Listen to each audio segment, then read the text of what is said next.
El entierro prematuro. Un cuento de terror de Edgar Allan Poe. Audioterror ofrecido por Página Oscura.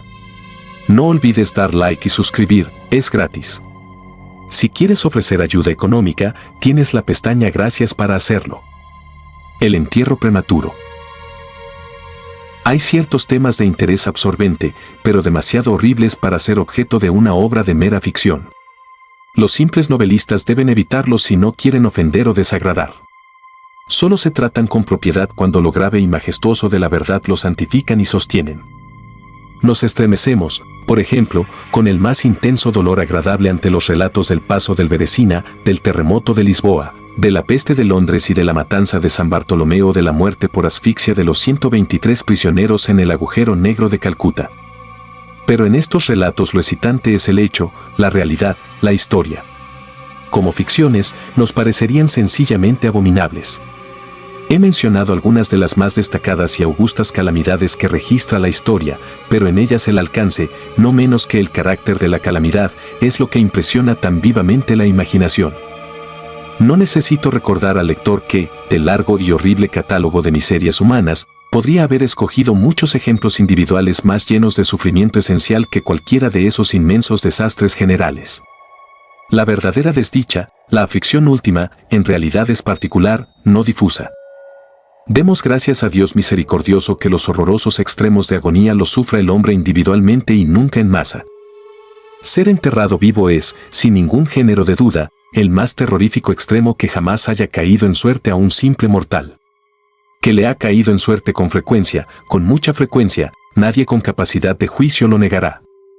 Los límites que separan la vida de la muerte son, en el mejor de los casos, borrosos e indefinidos. ¿Quién podría decir dónde termina uno y dónde empieza el otro?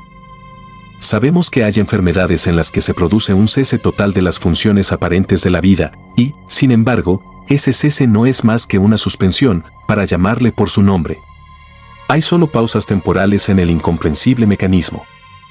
Transcurrido cierto periodo, algún misterioso principio oculto pone de nuevo en movimiento los mágicos piñones y las ruedas fantásticas. La cuerda de plata no quedó suelta para siempre, ni irreparablemente roto el vaso de oro. Pero, entre tanto, ¿dónde estaba el alma? Sin embargo, aparte de la inevitable conclusión a priori de que tales causas deben producir tales efectos, de que los bien conocidos casos de vida en suspenso, una y otra vez, provocan inevitablemente entierros prematuros, aparte de esta consideración, tenemos el testimonio directo de la experiencia médica y del vulgo que prueba que en realidad tienen lugar un gran número de estos entierros. Yo podría referir ahora mismo, si fuera necesario, 100 ejemplos bien probados. Uno de características muy asombrosas y cuyas circunstancias igual quedan aún vivas en la memoria de algunos de mis lectores, ocurrió no hace mucho en la vecina ciudad de Baltimore, donde causó una conmoción penosa, intensa y muy extendida. La esposa de uno de los más respetables ciudadanos, abogado eminente y miembro del Congreso, fue atacada por una repentina e inexplicable enfermedad que burló el ingenio de los médicos. Después de padecer mucho murió, o se supone que murió. Nadie sospechó, y en realidad no había motivos para hacerlo, de que no estaba verdaderamente muerta. Presentaba todas las apariencias comunes de la muerte. El rostro tenía el habitual contorno contraído y sumido. Los labios mostraban la habitual palidez marmórea. Los ojos no tenían brillo. Faltaba el calor.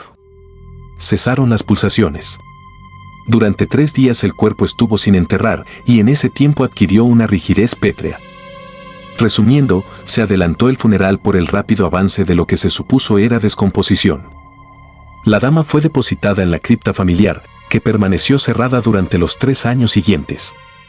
Al expirar ese plazo se abrió para recibir un sarcófago, pero, ¡ay!, qué terrible choque esperaba al marido cuando abrió personalmente la puerta.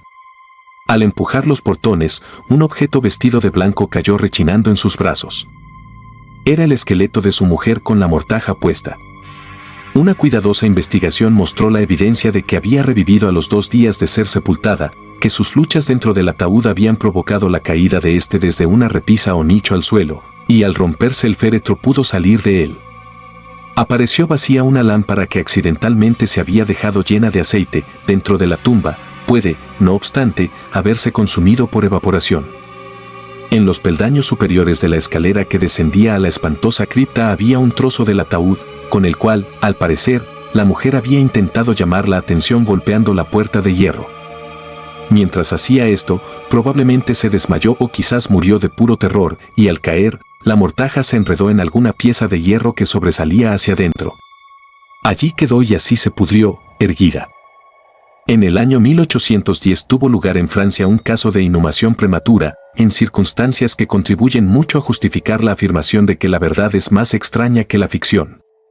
La heroína de la historia era Mademoiselle, señorita, de Corinne-Lafourcade, una joven de ilustre familia, rica y muy guapa. Entre sus numerosos pretendientes se contaba Julien Bossuet, un pobre literato o periodista de París. Su talento y su amabilidad habían despertado la atención de la heredera, que, al parecer, se había enamorado realmente de él, pero el orgullo de casta la llevó por fin a rechazarlo y a casarse con un tal señor Renelle, banquero y diplomático de cierto renombre. Después del matrimonio, sin embargo, este caballero descuidó a su mujer y quizá llegó a pegarle. Después de pasar unos años desdichados ella murió, al menos su estado se parecía tanto al de la muerte que engañó a todos quienes la vieron. Fue enterrada, no en una cripta, sino en una tumba común en su aldea natal. Desesperado y aún inflamado por el recuerdo de su cariño profundo, el enamorado viajó de la capital a la lejana provincia donde se encontraba la aldea, con el romántico propósito de desenterrar el cadáver y apoderarse de sus preciosos cabellos. Llegó a la tumba. A medianoche desenterró el ataúd, lo abrió y, cuando iba a cortar los cabellos, se detuvo ante los ojos de la amada, que se abrieron. La dama había sido enterrada viva. Las pulsaciones vitales no habían desaparecido del todo, y las caricias de su amado la despertaron de aquel letargo que equivocadamente había sido confundido con la muerte. Desesperado, el joven la llevó a su alojamiento en la aldea. Empleó unos poderosos reconstituyentes aconsejados por sus no pocos conocimientos médicos. En resumen, ella revivió. Reconoció a su Salvador. Permaneció con él hasta que lenta y gradualmente recobró la salud. Su corazón no era tan duro, y esta última lección de amor bastó para ablandarlo. Lo entregó a Bossuet. No volvió junto a su marido, sino que, ocultando su resurrección, huyó con su amante a América. 20 años después, los dos regresaron a Francia, convencidos de que el paso del tiempo había cambiado tanto la apariencia de la dama, que sus amigos no podrían reconocerla. Pero se equivocaron, pues al primer encuentro Monsieur Renelle reconoció a su mujer y la reclamó. Ella rechazó la reclamación y el tribunal la apoyó, resolviendo que las extrañas circunstancias y el largo periodo transcurrido habían abolido, no solo desde un punto de vista equitativo, sino legalmente la autoridad del marido. La revista de cirugía de Leipzig, publicación de gran autoridad y mérito, que algún editor americano haría bien en traducir y publicar, relata en uno de los últimos números un acontecimiento muy penoso que presenta las mismas características. Un oficial de artillería, hombre de gigantesca estatura y salud excelente, fue derribado por un caballo indomable y sufrió una contusión muy grave en la cabeza, que le dejó inconsciente. Tenía una ligera fractura de cráneo, pero no se percibió un peligro inmediato. La trepanación se hizo con éxito. Se le aplicó una sangría y se adoptaron otros muchos remedios comunes. Pero cayó lentamente en un sopor cada vez más grave y por fin se le dio por muerto. Hacía calor y lo enterraron con prisa indecorosa en uno de los cementerios públicos. Sus funerales tuvieron lugar un jueves. Al domingo siguiente, el parque del cementerio, como de costumbre, se llenó de visitantes y alrededor del mediodía se produjo un gran revuelo, provocado por las palabras de un campesino que, habiéndose sentado en la tumba del oficial, había sentido removerse la tierra, como si alguien estuviera luchando abajo. Al principio nadie prestó demasiada atención a las palabras de este hombre, pero su evidente terror y la terca insistencia con que repetía su historia produjeron, al fin, su natural efecto en la muchedumbre. Algunos con rapidez consiguieron unas palas, y la tumba, vergonzosamente superficial, estuvo en pocos minutos tan abierta que dejó al descubierto la cabeza de su ocupante. Daba la impresión de que estaba muerto, pero aparecía casi sentado dentro del ataúd, cuya tapa, en furiosa lucha, había levantado parcialmente. Inmediatamente lo llevaron al hospital más cercano, donde se le declaró vivo, aunque en estado de asfixia. Después de unas horas volvió en sí, reconoció a algunas personas conocidas y con frases inconexas relató sus agonías en la tumba. Por lo que dijo, estaba claro que la víctima mantuvo la conciencia de vida durante más de una hora después de la inhumación, antes de perder los sentidos. Habían rellenado la tumba, sin percatarse, con una tierra muy porosa, sin aplastar, y por eso le llegó un poco de aire. Oyó los pasos de la multitud sobre su cabeza y a su vez trató de hacerse oír.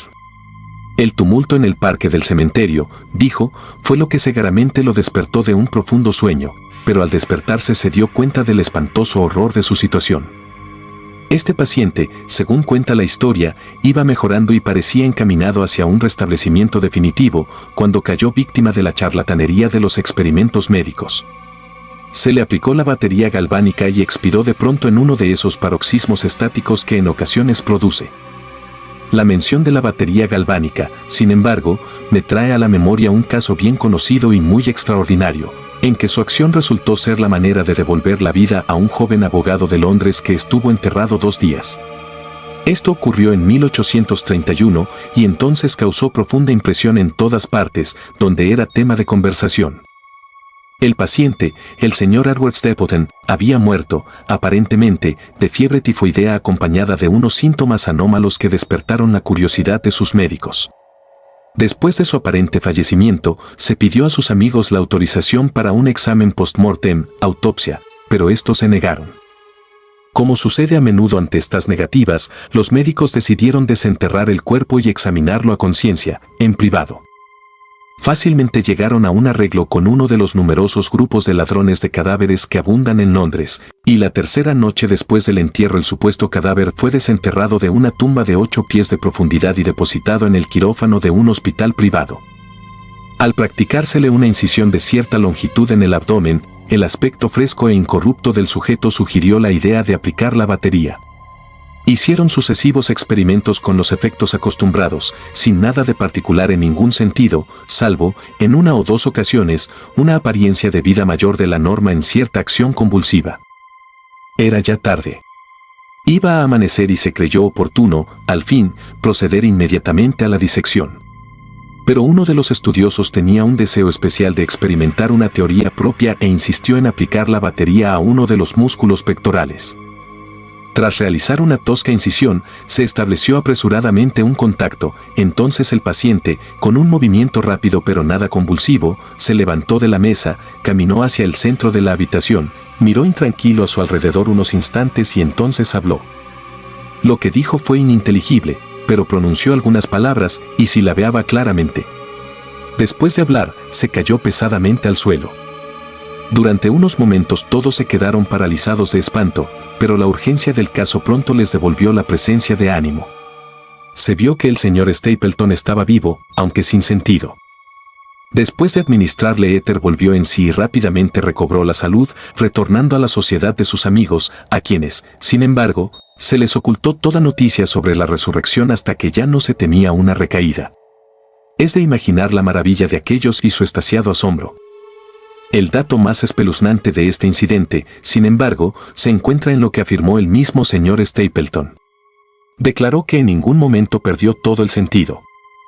Que de un modo borroso y confuso percibía todo lo que le estaba ocurriendo desde el instante en que fuera declarado muerto por los médicos hasta cuando cayó desmayado en el piso del hospital.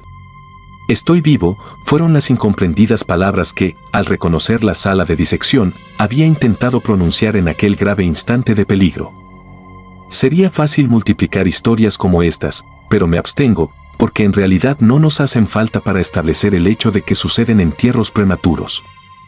Cuando reflexionamos en las raras veces en que, por la naturaleza del caso, tenemos la posibilidad de descubrirlos, debemos admitir que tal vez ocurren más frecuentemente de lo que pensamos. En realidad, casi nunca se han removido muchas tumbas de un cementerio, por alguna razón, sin que aparecieran esqueletos en posturas que sugieren la más espantosa de las sospechas. La sospecha es espantosa, pero es más espantoso el destino. Puede afirmarse, sin vacilar, que ningún suceso se presta tanto a llevar al colmo de la angustia física y mental como el enterramiento antes de la muerte. La insoportable opresión de los pulmones, las emanaciones sofocantes de la tierra húmeda, la mortaja que se adhiere, el rígido abrazo de la estrecha morada, la oscuridad de la noche absoluta, el silencio como un mar que abruma, la invisible pero palpable presencia del gusano vencedor, estas cosas, junto con los deseos del aire y de la hierba que crecen arriba, con el recuerdo de los queridos amigos que volarían a salvarnos si se enteraran de nuestro destino, y la conciencia de que nunca podrán saberlo, de que nuestra suerte irremediable es la de los muertos de verdad, estas consideraciones, digo, llevan el corazón aún palpitante a un grado de espantoso e insoportable horror ante el cual la imaginación más audaz retrocede. No conocemos nada tan angustioso en la tierra, no podemos imaginar nada tan horrible en los dominios del más profundo infierno. Y por eso todos los relatos sobre este tema despiertan un interés profundo, interés que, sin embargo, gracias a la temerosa reverencia hacia este tema, depende justa y específicamente de nuestra creencia en la verdad del asunto narrado. Lo que voy a contar ahora es mi conocimiento real, mi experiencia efectiva y personal. Durante varios años sufrí ataques de ese extraño trastorno que los médicos han decidido llamar catalepsia, a falta de un nombre que mejor lo defina. Aunque tanto las causas inmediatas como las predisposiciones e incluso el diagnóstico de esta enfermedad siguen siendo misteriosas, su carácter evidente y manifiesto es bien conocido. Las variaciones parecen serlo, principalmente, de grado. A veces el paciente se queda un solo día o incluso un periodo más breve en una especie de exagerado letargo. Está inconsciente y externamente inmóvil, pero las pulsaciones del corazón aún se perciben débilmente, quedan unos indicios de calor, una leve coloración persiste en el centro de las mejillas y, al aplicar un espejo a los labios, podemos detectar una torpe, desigual y vacilante actividad de los pulmones. Otras veces el trance dura semanas e incluso meses, mientras el examen más minucioso y las pruebas médicas más rigurosas no logran establecer ninguna diferencia material entre el estado de la víctima y lo que concebimos como muerte absoluta. Por regla general, lo salvan del entierro prematuro sus amigos, que saben que sufría anteriormente de catalepsia y la consiguiente sospecha, pero sobre todo les salva la ausencia de corrupción. La enfermedad, por fortuna, avanza gradualmente. Las primeras manifestaciones, aunque marcadas, son inequívocas. Los ataques son cada vez más característicos y cada uno dura más que el anterior. En esto reside la mayor seguridad, de cara a evitar la inhumación. El desdichado cuyo primer ataque tuviera la gravedad con que en ocasiones se presenta, sería casi inevitablemente llevado vivo a la tumba. Mi propio caso no difería en ningún detalle importante de los mencionados en los textos médicos. A veces, sin ninguna causa aparente, me hundía poco a poco en un estado de semisíncope o casi desmayo, y ese estado, sin dolor, sin capacidad de moverme o realmente de pensar. Pero con una borrosa y letárgica conciencia de la vida y de la presencia de los que rodeaban mi cama, duraba hasta que la crisis de la enfermedad me devolvía, de repente, el perfecto conocimiento. Otras veces el ataque era rápido, fulminante. Me sentía enfermo, aterido, helado, con escalofríos y mareos, y, de repente, me caía postrado. Entonces, durante semanas, todo estaba vacío, negro, silencioso y la nada se convertía en el universo. La total aniquilación no podía ser mayor. Despertaba, sin embargo, de estos últimos ataques lenta y gradualmente, en contra de lo repentino del acceso. Así como amanece el día para el mendigo que vaga por las calles en la larga y desolada noche de invierno, sin amigos ni casa, así lenta, cansada, alegre volvía a mí la luz del alma. Pero, aparte de esta tendencia al síncope, mi salud general parecía buena, y no hubiera podido percibir que sufría esta enfermedad, a no ser que una peculiaridad de mi sueño pudiera considerarse provocada por ella. Al despertarme, nunca podía recobrar enseguida el uso completo de mis facultades, y permanecía siempre durante largo rato en un estado de azoramiento y perplejidad, ya que las facultades mentales en general y la memoria en particular se encontraban en absoluta suspensión. En todos mis padecimientos no había sufrimiento físico, sino una infinita angustia moral. Mi imaginación se volvió macabra. Hablaba de gusanos, de tumbas, de epitafios. Me perdía en meditaciones sobre la muerte, y la idea del entierro prematuro se apoderaba de mi mente. El espeluznante peligro al cual estaba expuesto me obsesionaba día y noche. Durante el primero, la tortura de la meditación era excesiva, durante la segunda, era suprema, cuando las tétricas tinieblas se extendían sobre la tierra, entonces, presa de los más horribles pensamientos, temblaba como las trémulas plumas de un coche fúnebre. Cuando mi naturaleza ya no aguantaba la vigilia, me sumía en una lucha que al fin me llevaba al sueño, pues me estremecía pensando que, al despertar, podía encontrarme metido en una tumba. Y cuando, por fin, me hundía en el sueño, lo hacía solo para caer de inmediato en un mundo de fantasmas, sobre el cual flotaba con inmensas y tenebrosas alas negras la única, predominante y sepulcral idea. De las innumerables imágenes melancólicas que me oprimían en sueños elijo para mi relato una visión solitaria. Soñé que había caído en un trance cataléptico de más duración y profundidad que lo normal. De repente una mano helada se posó en mi frente y una voz impaciente, farfullante, susurró en mi oído: «Levántate». Me incorporé. La oscuridad era total. No podía ver la figura del que me había despertado. No podía recordar ni la hora en que había caído en trance, ni el lugar en que me encontraba. Mientras seguía inmóvil, intentando ordenar mis pensamientos, la fría mano me agarró con fuerza por la muñeca, sacudiéndola con petulancia, mientras la voz farfullante decía de nuevo: «Levántate». ¿No te he dicho que te levantes? ¿Y tú?, pregunté, ¿quién eres? No tengo nombre en las regiones donde habito, replicó la voz tristemente. Fui un hombre y soy un espectro. Era despiadado, pero soy digno de lástima. Ya ves que tiemblo. Me rechinan los dientes cuando hablo, pero no es por el frío de la noche eterna. Pero este horror es insoportable. ¿Cómo puedes dormir tú tranquilo? No me dejan descansar los gritos de estas largas agonías. Estos espectáculos son más de lo que puedo soportar. Levántate. Ven conmigo a la noche exterior y deja que te muestre las tumbas. ¿No es este un espectáculo de dolor? Mira. Miré, y la figura invisible que aún seguía apretándome la muñeca consiguió abrir las tumbas de toda la humanidad, y de cada una salían las irradiaciones fosfóricas de la descomposición, de forma que pude ver sus más escondidos rincones y los cuerpos amortajados en su triste y solemne sueño con el gusano. Pero, ¡ay! Los que realmente dormían, aunque fueran muchos millones, eran menos que los que no dormían en absoluto, y había una débil lucha, y había un triste y general desasosiego, y de las profundidades de los innumerables pozos salía el melancólico frotar de las vestiduras de los enterrados. Y, entre aquellos que parecían descansar tranquilos, vi que muchos habían cambiado, en mayor o menor grado, la rígida e incómoda postura en que fueron sepultados. Y la voz me habló de nuevo, mientras contemplaba. ¿No es esto, acaso un espectáculo lastimoso? Pero, antes de que encontrara palabras para contestar, la figura había soltado mi muñeca, las luces fosfóricas se extinguieron y las tumbas se cerraron con repentina violencia, mientras de ellas salía un tumulto de gritos desesperados, repitiendo: ¿no es esto, Dios mío, acaso un espectáculo lastimoso? Fantasías como estas se presentaban por la noche y extendían su terrorífica influencia incluso en mis horas de vigilia. Mis nervios quedaron destrozados, y fui presa de un horror continuo. Ya no me atrevía a montar a caballo, a pasear, ni a practicar ningún ejercicio que me alejara de casa. En realidad, ya no me atrevía a fiarme de mí lejos de la presencia de los que conocían mi propensión a la catalepsia, por miedo de que, en uno de esos ataques, me enterraran antes de conocer mi estado realmente. Dudaba del cuidado y de la lealtad de mis amigos más queridos. Temía que, en un trance más largo de lo acostumbrado, se convencieran de que ya no había remedio.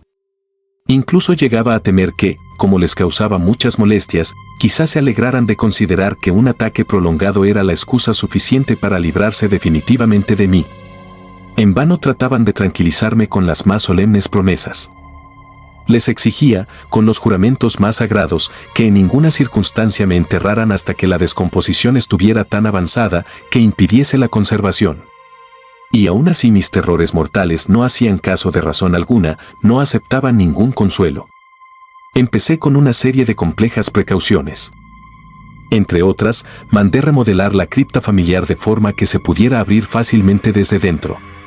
A la más débil presión sobre una larga palanca que se extendía hasta muy dentro de la cripta, se abrirían rápidamente los portones de hierro.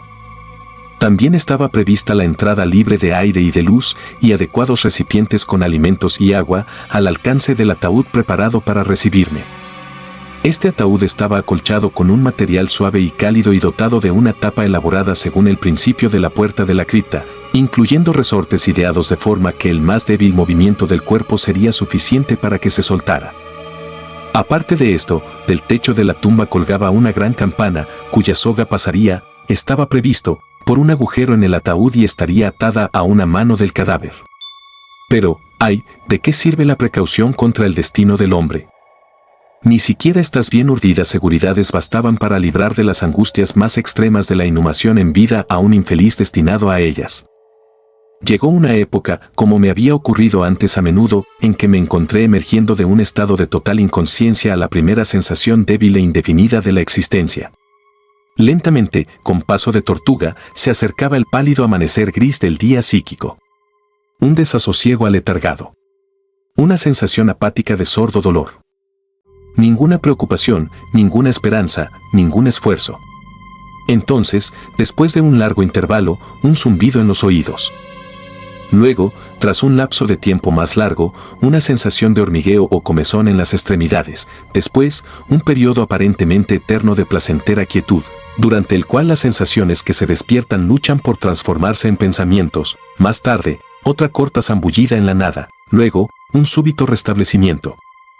Al fin, el ligero estremecerse de un párpado, e inmediatamente después, un choque eléctrico de terror, mortal e indefinido, que envía la sangre a torrentes desde las sienes al corazón. Y entonces, el primer esfuerzo por pensar. Y entonces, el primer intento de recordar. Y entonces, un éxito parcial y evanescente. Y entonces, la memoria ha recobrado tanto su dominio, que, en cierta medida, tengo conciencia de mi estado. Siento que no me estoy despertando de un sueño corriente. Recuerdo que he sufrido de catalepsia.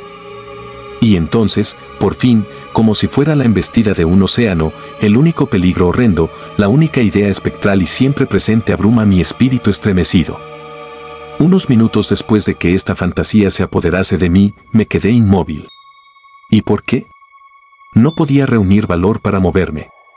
No me atrevía a hacer el esfuerzo que desvelara mi destino, sin embargo algo en mi corazón me susurraba que era seguro. La desesperación, tal como ninguna otra clase de desdicha produce, solo la desesperación me empujó, después de una profunda duda, a abrir mis pesados párpados. Los levanté. Estaba oscuro, todo oscuro. Sabía que el ataque había terminado. Sabía que la situación crítica de mi trastorno había pasado. Sabía que había recuperado el uso de mis facultades visuales y, sin embargo, todo estaba oscuro, oscuro, con la intensa y absoluta falta de luz de la noche que dura para siempre. Intenté gritar, y mis labios y mi lengua reseca se movieron convulsivamente, pero ninguna voz salió de los cavernosos pulmones que, oprimidos como por el peso de una montaña, jadeaban y palpitaban con el corazón en cada inspiración laboriosa y difícil. El movimiento de las mandíbulas, en el esfuerzo por gritar, me mostró que estaban atadas, como se hace con los muertos. Sentí también que yacía sobre una materia dura, y algo parecido me apretaba los costados. Hasta entonces no me había atrevido a mover ningún miembro, pero al fin levanté con violencia mis brazos, que estaban estirados, con las muñecas cruzadas. Chocaron con una materia sólida, que se extendía sobre mi cuerpo a no más de 6 pulgadas de mi cara. Ya no dudaba de que reposaba al fin dentro de un ataúd. Y entonces, en medio de toda mi infinita desdicha, vino dulcemente la esperanza, como un querubín, pues pensé en mis precauciones. Me retorcí e hice espasmódicos esfuerzos para abrir la tapa, no se movía.